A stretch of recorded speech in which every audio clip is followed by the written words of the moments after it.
I recognized him the second he stepped onto the stage. Same posture, same smug grin hiding behind a corporate mask. A face I once traced in the dark with trembling fingers, now stretched across a billboard-sized PowerPoint labeled Building a Legacy. He didn't see me. Why would he? I wasn't supposed to be in the crowd. I wasn't supposed to exist. He buried me 6 years ago, or tried to, but I came back, dressed in silence, wrapped in strategy, holding the one thing he could never predict: memory. And this time, I didn't come to beg. I came to collect. He left on a Wednesday. No warning, no goodbye. Just a note on the bathroom mirror smeared with steam and excuses. I'm not ready for this. I never was. This meant the child growing inside me. He said he loved me, said we'd make it work. Then he vanished. Blocked numbers, evaporated job, a ghost with fingerprints that stopped responding to life. I broke alone, bled alone, rebuilt from ash. And every time I looked into my daughter's eyes, I saw his jawline, cut sharp like betrayal. He became a story I edited out of the chapters I read to her at night. Until last week. Until the Tech Summit brochure landed on my desk with his name scrawled across the headline like a slap. Logan Ashford, CEO, father, fraud. I didn't tell anyone who he was. I booked the seat, signed the press badge, and watched from the second row like a stranger who could ruin him. He bragged about sustainability, mentorship, family values. I smiled. I already had what I needed. A friend in HR ran his employee file. I found his new address, his board contacts, his upcoming PR campaign with a family-centered bank. And beneath all that, his sealed court file, a paternity case. Dismissed because he never showed up to court. He knew. He knew. I ran the DNA match myself using one of those ancestry kits. Had our daughter's results uploaded from a sample I collected while brushing her hair. 1 week later, the results came in. 99.9% match. Logan Ashford, biological father. And I hadn't even played my first move. The next morning, I waited outside the green room before his keynote.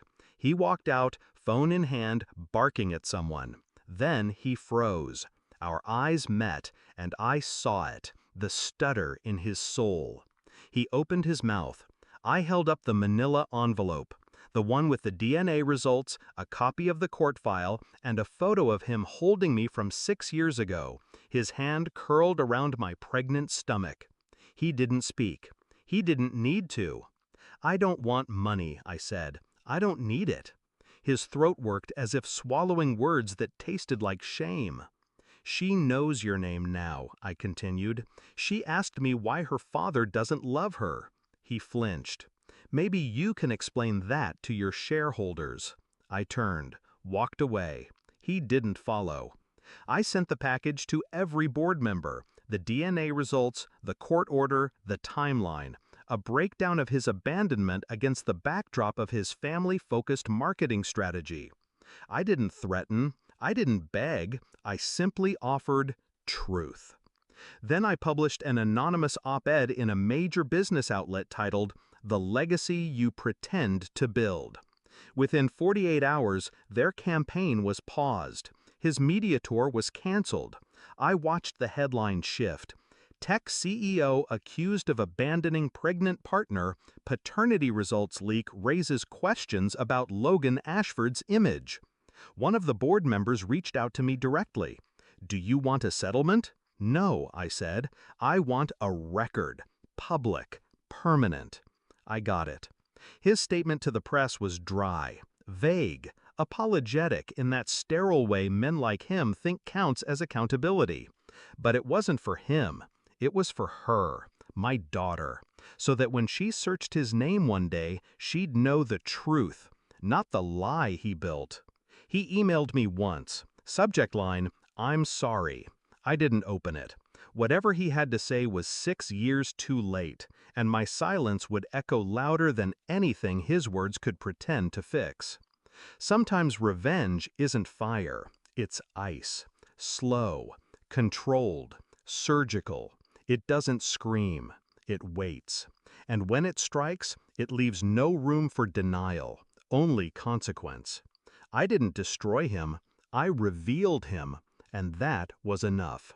Because in the end, he taught me how to disappear, but I taught him how it feels when the past finally comes back and stares you straight in the face.